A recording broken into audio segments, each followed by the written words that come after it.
Aloha class! The second video that we're going to talk about today is another one of my favorite topics, leadership. So what is leadership? Well, it's defined as the process of directing the behavior of others toward the accomplishment of an objective.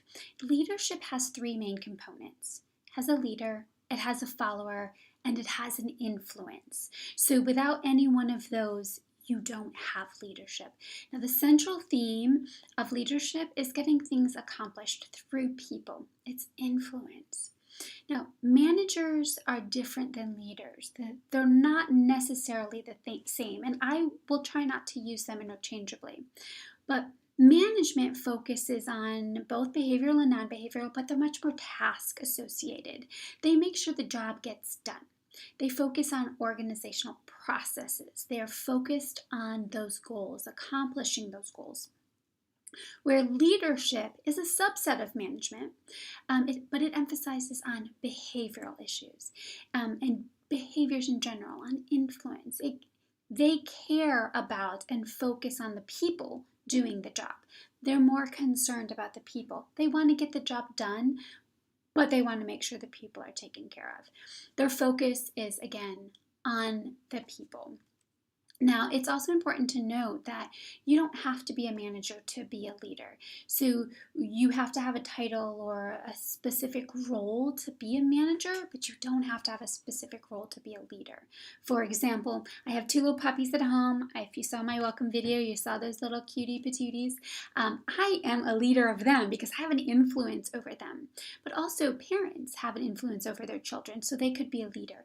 If you have a coworker that calls you, then you are in a leadership role. You have influence. If they call you to ask you for advice, I forgot to mention that, then that's a form of leadership. So keep in mind, leaders don't have to be in a management role, where managers have to be in a role typically.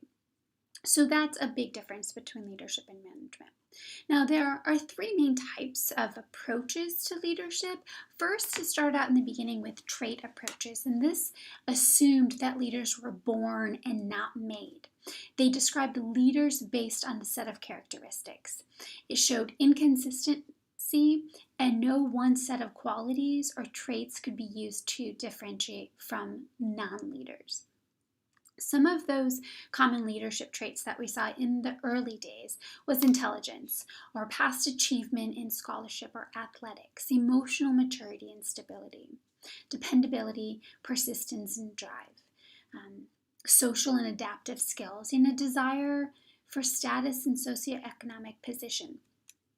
Then we saw it shift around the 1970s to a behavioral approach. And this looked at what good leaders did. So leaders exhibited two main types of behaviors, and there were two researches that were done at Ohio State as well as University of Michigan. But out of both of those big research, two things came out of it. Desirable leadership behavior is associated with strong leader emphasis on both structure and consideration, and structure being task and consideration being people. So there are two aspects to it. The undesirable leadership behavior was associated with weak leader emphasis on both dimensions. So if you have good task focus and people focus, that's really what we saw in those two studies. Then what we're seeing now is more of a situational approach to leadership. And each instance of leadership is different and requires a unique combination of the leaders, followers, and the situation that we're dealing with. So the success of the leadership depends on the function of the leader, the follower, and the situation. There's a couple of different types of leadership that we're seeing that I'd like to bring your attention to. First and foremost is transformational leadership. So we're seeing a lot of research on transformational leadership. Granted, this started out back in the 60s.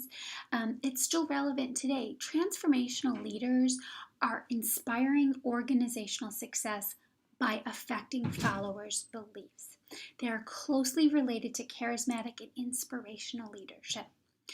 They raise follower awareness of organizational issues. They create a vision. They build commitment and they facilitate that organizational change.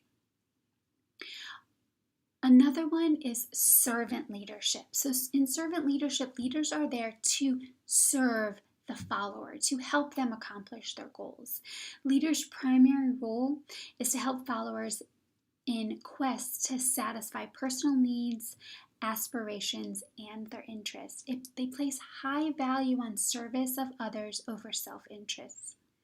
They're good listeners, they're very persuasive, they're aware of their surroundings, they're very empathetic. They're what we call stewards. So servant leadership is very popular and is often taught in corporate America today as well. The last one that I want to talk about that we're starting to see more is authentic leadership. Authentic leadership started out back in Maslow, with Maslow in positive psychology. So authentic leaders entails leaders who are deeply aware of their own and others' moral perspectives. Leaders are confident, hopeful, optimistic, resilient, and of high moral character. So they know themselves, they know their values, and they're true to themselves. And in turn, they are true to their employees or their followers as well. So 3 leadership styles that I wanted you to be aware of that we're seeing a lot on is the transformational leaders, servant leaders, as well as authentic leadership.